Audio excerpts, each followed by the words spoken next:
Santhosh trophy ഫുട്ബോളിൽ കേരളത്തിന് ഇന്ന് ആദ്യ മത്സരം. അസമാണ് എതിരാളികൾ. ഉച്ചയ്ക്ക് 2:30 അരുണാചലിലെ ഗോൾഡൻ ജൂബിലി സ്റ്റേഡിയത്തിലാണ് മത്സരം. സന്തോഷ് ട്രോഫിയിൽ സന്തോഷത്തോടെ തുടങ്ങാൻ കേരളം. ഗ്രൂപ്പ് റൗണ്ടിലെ ആദ്യ എതിരാളി കരുത്തരായ അസം. പ്രാഥമിക റൗണ്ടിലെ ആവേശവും ആക്രമണവീര്യവും ആവർത്തിക്കാനായാൽ അസമിനെയും അടിതെറ്റിക്കാം. പ്രാഥമിക റൗണ്ടിൽ 4 കളിയിൽ 12 ഗോളാണ് കേരളം അടിച്ചത്. വഴങ്ങിയത് വെറും 2 എണ്ണവും. സദീവൻ ബാലൻ അടവുകളൊതുന്ന ടീമിന്റെ നായകൻ നിജോ ഗിൽബർട്ടാണ്.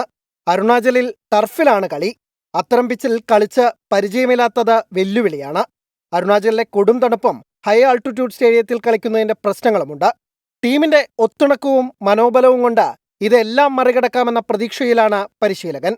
ആതിഥേയരായ അരുണാചൽ, ഗോവ, മേഘാലയ, സർവീസസ് എന്നിവരാണ് കേരളത്തിന്റെ ഗ്രൂപ്പിലെ മറ്റെതിരാളികൾ.